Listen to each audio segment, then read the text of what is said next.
नमस्कार दोस्तों, आप सभी का स्वागत है मेरे YouTube चैनल पे।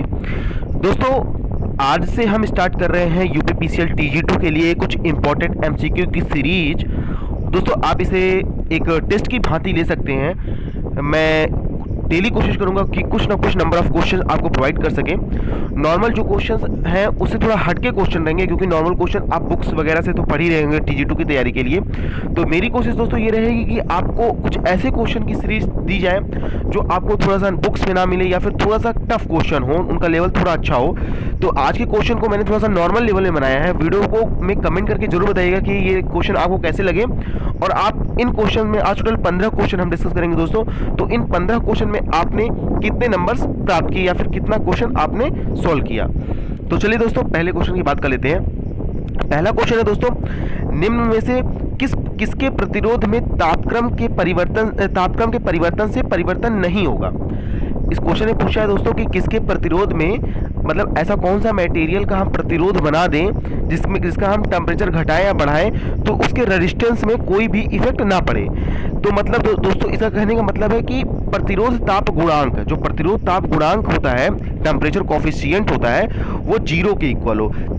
जब किसी भी मटेरियल का प्रतिरोध ताप गुणांक 0 के बराबर होगा, तभी उस मटेरियल पर ताप के बढ़ने पर उसके रेजिस्टेंस पर कोई इफेक्ट नहीं पड़ेगा।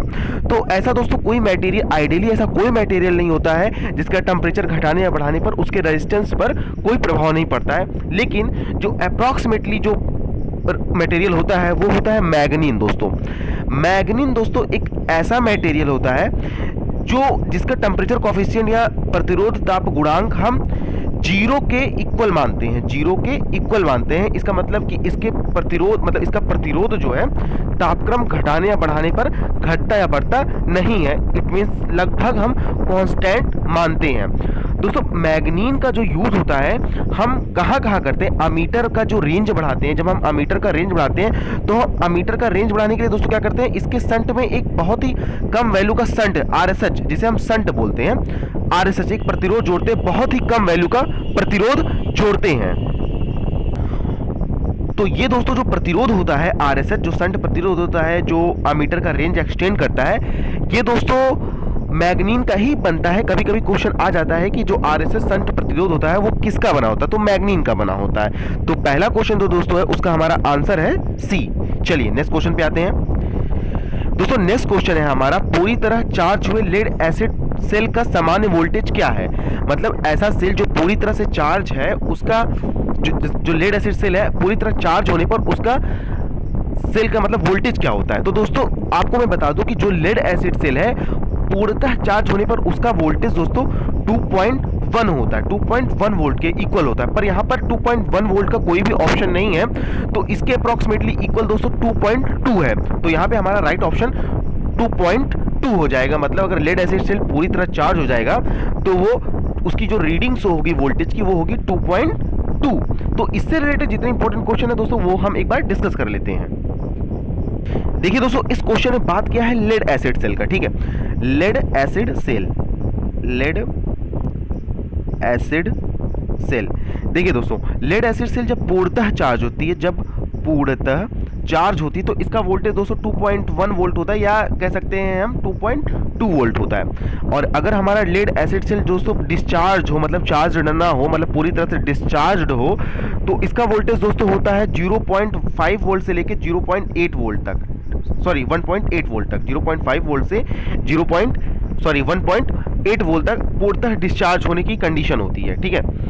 और अगर हम बात करें दोस्तों कि इसका एनोड किसका बना होता है और कैथोड किसका बना होता है, ये बहुत ज़्यादा क्वेश्चन एग्जाम में आते हैं कि लेड एसिड सेल का एनोड और कैथोड किस किस मटेरियल का बना होता है। तो इसको भी डिस्कस कर लेते हैं। जो एनोड होता है दोस्तों वो PbO2 लेड ऑक्साइड का बना होता है, लेड ऑक्साइड का बना होता है। और जो कैथोड होता है दोस्तों वो लेड का बना होता है, मतलब एनोड लेड ऑक्साइड PbO2, और जो कैथोड होता है हमारा वो Pb मतलब लेड का बना होता है। तो चलिए दोस्तों नेक्स्ट क्वेश्चन, सामान्यतः बस बार को डैश से कम ऊंचाई पर खड़ा नहीं किया जा सकता। दोस्तों जो बस बार होता है उसकी एक मिनिमम, उसको एक मतलब मिनिमम डिस्टेंस, एक निश्चित जो डिस्टेंस होती है उससे कम ऊंचाई पर नहीं रखते हैं। तो ऐसी डिस्टेंस होती है दोस्तों 2.75 मीटर। जो बस बार होता है उसे 2.75 मीटर से नीचे हम नहीं लगाते हैं, इंस्टॉल नहीं करते हैं। नेक्स्ट क्वेश्चन बात कर लेते हैं दोस्तों।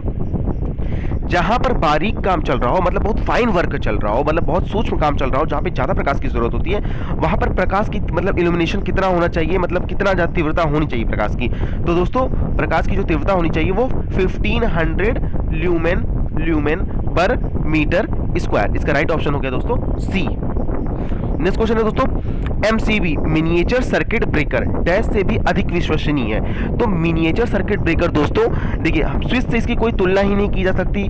सर्किट ब्रेकर जो परिपथ ताड़ित होते हैं, तोड़क होते हैं, उनसे भी कोई तुलना होती है, सॉकेट से भी कोई तुलना नहीं की जा सकती है। एमसीबी की तुलना दोस्तों फ्यूज से की जा सकती है, क्योंकि एमसीबी दोस्तों एक ऐसा डिवाइस होता है जो फॉल्ट आने पे सर्किट को आइसोलेट करता है, यानी मतलब सर्किट को पृथक करता है। तो मतलब इस यही काम सेम दोस्तों फ्यूज भी करता है, तो इसकी तुलना हम फ्यूज से कर सकते हैं, और एमसीबी दोस्तों हमारा फ्यूज से ज्यादा विश्वसनीय होता है। चलिए नेक्स्ट क्वेश्चन को देखते हैं दोस्तों। नेक्स्ट क्वेश्चन में दिया हुआ है कि स्टार से जुड़े 3 फेज प्रतिरोध का फेज वोल्टेज, जो एक कनेक्शन है दोस्तों वो स्टार कनेक्टेड है, ठीक है, स्टार कनेक्टेड है।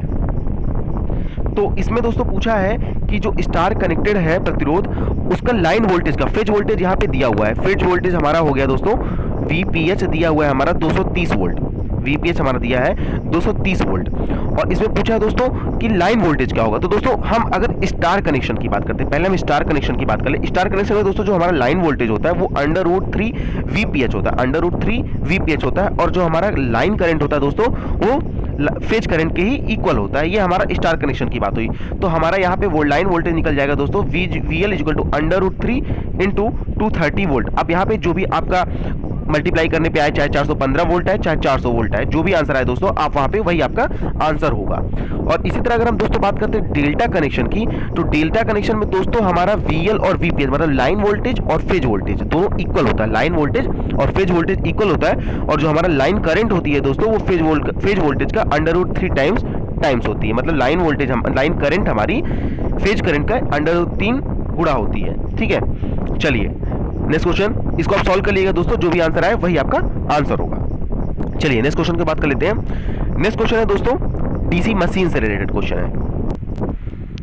देखिए यहाँ पे हमारा बात हो रहा है डीसी शंट मशीन की। अब डीसी शंट मशीन का स्ट्रक्चर क्या होता है दोस्तों, देखिए ये होता है हमारा आर्मेचर, और यहाँ पे होता है हमारा पैरेलल का जो शंट रेजिस्टेंस RSH होता है, ठीक है। और अगर हमारा मोटर है तो हम उसको सप्लाई देते हैं, ठीक है।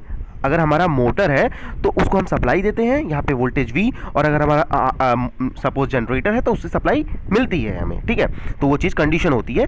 लेकिन यहाँ पे जो हमारा RSH करंट होगा, शंट क्षेत्र करंट होगा दोस्तों, वो होगा जो सप्लाई वोल्टेज है वो 220 वोल्ट और अपॉन जो क्षेत्र प्रतिरोध है, क्योंकि हमारा जो आर्मेचर रेजिस्टेंस होता है और जो फील्ड रेजिस्टेंस होता है वो दोनों पैरेलल में होता है। तो ये हमारा यही वोल्टेज हमारा आर्मेचर के अक्रॉस भी होगा और यही 220 वोल्टेज ही हमारा फील्ड के अक्रॉस भी होगा। तो यहाँ पे हमारा ऑप्शन आ जाएगा इसको सॉल्व करने के बाद, जैसे कि आप ऑप्शन देख पाएंगे कि 0.5 एम्पियर। तो यहाँ पे ऑप्शन नंबर 2 हमारा बिल्कुल सही है। नेक्स्ट क्वेश्चन दोस्तों बहुत ही इंपॉर्टेंट क्वेश्चन है, ये बहुत ही इंपॉर्टेंट क्वेश्चन है, बहुत सारे एग्जाम्स के में पूछा भी गया है। देखते हैं इस क्वेश्चन में क्या है। यहाँ पे क्वेश्चन पूछा है दोस्तों कि किसी तार का प्रतिरोध 16 ओम है। ध्यान से देखिएगा इस क्वेश्चन को, किसी तार का प्रतिरोध 16 ओम है, उसे एक वृत्त में मोड़ा गया है, ठीक है।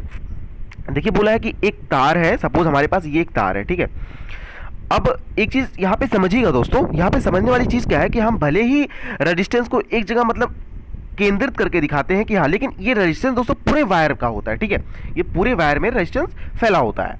तो यहाँ बोला है कि दोस्तों एक हमारे पास वायर है जिसका रेजिस्टेंस 16 ओम है, और हम उसे एक वृत्त के फॉर्म में कन्वर्ट कर रहे हैं, उसे एक वृत्त में मोड़ा गया है। चलिए हमारे पास वायर है और हम उसे एक वृत्त के फॉर्म में कन्वर्ट कर दे रहे हैं, और ये बोला है कि उसके व्यास के किन्हीं 2 बिंदुओं के बीच प्रतिरोध, उसके व्यास के किन्हीं 2 बिंदु, यहाँ पे व्यास है, इसके 2 बिंदुओं के बीच मतलब इसी 2 बिंदु के अक्रॉस हमें रेजिस्टेंस निकालना है। देखिए दोस्तों हम कभी भी किसी वायर को की मतलब उसको हम वृत्त के फॉर्म में कर रहे हैं, तो उसके व्यास के अक्रॉस जब हम रेजिस्टेंस फाइंड करते हैं तो यहाँ पे जो 16 ओम है दोस्तों वो आधा आधा हो जाएगा, मतलब 8 ओम इधर हो जाएगा और 8 ओम इधर हो जाएगा, ठीक है। 8 ओम इधर हो जाएगा, 8 ओम इधर हो जाएगा। जब आप इसको देखेंगे दोस्तों तो इस इस दोनों सिरों के अक्रॉस, इसके अक्रॉस ये 8 ओम पैरेलल में होगा, ये 8 ओम पैरेलल में होगा। तो इस पैरेलल का जो इक्विवेलेंट रेजिस्टेंस होता है दोस्तों वो हो जाएगा 4 ओम। और जब आप इसे सॉल्व करेंगे 1/8 प्लस 1/8 तो हमारा आर इक्विवेलेंट दोस्तों हो जाएगा 4 ओम के इक्वल हो जाएगा। ठीक है, तो हमारा राइट ऑप्शन हो जाएगा option number D. Next question को देखते हैं दोस्तों। नेक्स्ट क्वेश्चन है दोस्तों, इल्यूमिनेशन की इकाई क्या है? तो दोस्तों इल्यूमिनेशन की इकाई हमारी लक्स होती है। ठीक है, इल्यूमिनेशन की हमारी इकाई लक्स होती है। चलिए नेक्स्ट क्वेश्चन को देखते हैं दोस्तों नेक्स्ट क्वेश्चन है, डैश में चोक को प्रतिरोधन के रूप में प्रयोग किया जाता है। मतलब जो चोक होती है दोस्तों उसको प्रतिरोध के रूप में किस में उपयोग किया जाता है? तो दोस्तों मैं आपको बता दूं कि चोक को जो है दोस्तों एसी परिपथ में प्रतिरोध के रूप में यूज किया जाता है। ऐसा क्यों होता है दोस्तों?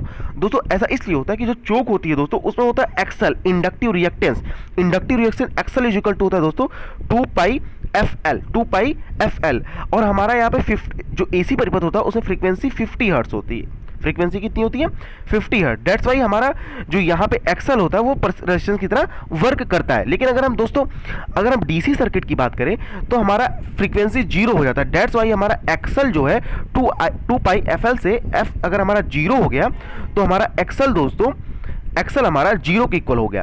तो डीसी सर्किट में ये प्रतिरोध के रूप में नहीं प्रयोग किया जा सकता। इट मींस जो चोक होती है हमारा दोस्तों वो एसी परिपथ में प्रतिरोध के रूप में इसका यूज किया जा सकता है। तो 10वें का ऑप्शन नंबर 1 बिल्कुल सही है। चलिए नेक्स्ट क्वेश्चन देखते हैं। नेक्स्ट क्वेश्चन है दोस्तों हमारा, an ideal current source should have. एक आइडियल करंट सोर्स में उसका इंटरनल जो रेजिस्टेंस होता है, जो आंतरिक प्रतिरोध होता है वो कितना होता है? दोस्तों करंट सोर्स का इंटरनल रेजिस्टेंस अनंत होता है, अनंत आंतरिक प्रतिरोध, ऑप्शन नंबर बी। तो हम बात कर लेते हैं करंट सोर्स। दोस्तों करंट सोर्स का इंटरनल रेजिस्टेंस इनफाइनाइट होता है और वोल्टेज सोर्स का इंटरनल रेजिस्टेंस 0 होता है। ठीक है, और यहां पे अगर हम बात कर लेते हैं तो इसी तरह अमीटर की, तो अमीटर का इंटरनल रेजिस्टेंस दोस्तों 0 के इक्वल होता है और वोल्ट मीटर का इंटरनल रेजिस्टेंस दोस्तों इनफाइनाइट होता है। अमीटर का इंटरनल रेजिस्टेंस दोस्तों 0 के इक्वल होता है और वोल्ट मीटर का इंटरनल रेजिस्टेंस इनफाइनाइट के इक्वल होता है। नेक्स्ट क्वेश्चन को देखते हैं दोस्तों यहाँ पे हम जो भी क्वेश्चन थोड़े से इजी टाइप के उन्हें हम तुरंत सॉल्व करने की कोशिश करते हैं, क्योंकि यहाँ पे हमें ज़्यादा से ज़्यादा एमसीक्यू को कवर करना है विद फैक्ट विद बेसिक्स। चलिए नेक्स्ट क्वेश्चन देखते हैं दोस्तों नेक्स्ट क्वेश्चन इसमें पूछा हुआ है, एक न्यूमेरिकल क्वेश्चन है, बहुत ही इजी न्यूमेरिकल है दोस्तों। ए और बी के अक्रॉस प्रतिरोध पूछा है। तो दोस्तों यहाँ पे 3 रजिस्टर 10 ओम के लगे हुए हैं और इसका ए बी के अक्रॉस हमें इक्विवेलेंट यानी परिणामी रेजिस्टेंस फाइंड आउट करना है। तो दोस्तों जैसा कि हम देख पा रहे हैं कि ये पॉइंट सेम है और इसी तरह ये पॉइंट और ये पॉइंट सेम है। तो मतलब ये 10 ओम के तीनों रेजिस्टेंस दोस्तों पैरेलल में कनेक्टेड है। ठीक है, पैरेलल में कनेक्शन में कैसा होता है दोस्तों कि जो स्टार्टिंग पॉइंट होता है रेजिस्टेंस का वो एक साथ कनेक्ट होता है और जो एंड पॉइंट होता है वो एक साथ कनेक्ट होता है। तो यहाँ पे आप दोस्तों देख पा रहे हैं कि ये स्टार्टिंग पॉइंट है उसे हम शॉर्ट कर सकते हैं क्योंकि यहाँ पे कोई एलिमेंट नहीं। इसी तरह ये एंड पॉइंट है दोस्तों, अंतिम बिंदु है, उसे भी हम शॉर्ट कर सकते हैं और इसे शॉर्ट करने से दोस्तों ये एक पैरेलल कनेक्शन की भांति बिहेव करेगा। तो जो आर इक्विवेलेंट हो जाएगा दोस्तों हमारा, वो हो जाएगा 1/r is equal to 1/10 plus 1/10 plus 1/10। तो हमारा आर इक्विवेलेंट हो जाएगा दोस्तों, R equivalent is equal to 10/3। तो ये हो जाएगा हमारा 3.33 ओम, यानी ऑप्शन नंबर बी बिल्कुल सही होगा। तो नेक्स्ट क्वेश्चन को देखते हैं दोस्तों। नेक्स्ट क्वेश्चन है दोस्तों, किसी स्लिप रिंग इंडक्शन मोटर में रोटर करंट आवृत्ति डैश पर निर्भर करती है। तो किसी स्लिप रिंग इंडक्शन मोटर में रोटर करंट की जो आवृत्ति होती है किस पर निर्भर करती है? इस क्वेश्चन को देखते हैं दोस्तों।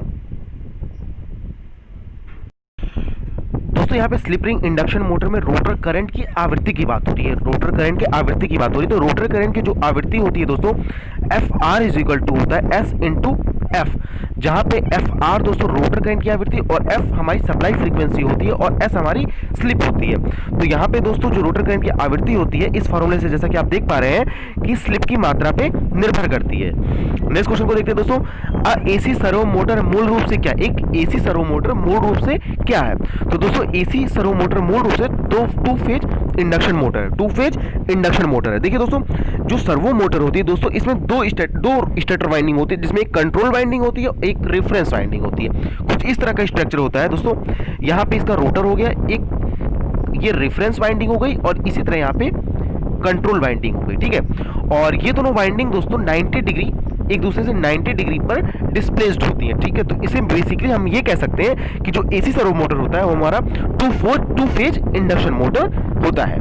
नेक्स्ट क्वेश्चन है दोस्तों कि यदि ध्रुवों की संख्या 4 है और स्लॉट की संख्या 24 है, मतलब पोल जो दोस्तों 4 है और टोटल नंबर ऑफ स्लॉट दोस्तों 24 है, टोटल नंबर ऑफ स्लॉट 24 है, तो ध्रुव पिच यानी पोल पिच क्या होगी? तो पोल पिच क्या होता है दोस्तों? पोल पिच क्या होता है? स्लॉट पर पोल, मतलब स्लॉट पर पोल, मतलब पर पोल के कितने नंबर ऑफ स्लॉट हो, तो स्लॉट पर पोल, तो क्या हो जाएगा? ध्रुव पिच यानी pole pitch is equal to slot upon पर पोल, मतलब कितने नंबर ऑफ पोल है? 4, तो 4 6 24, मतलब 6 स्लॉट। तो हमारा जो ध्रुव पिच या पोल पिच दोस्तों वो 6 स्लॉट इसका आंसर हो जाएगा।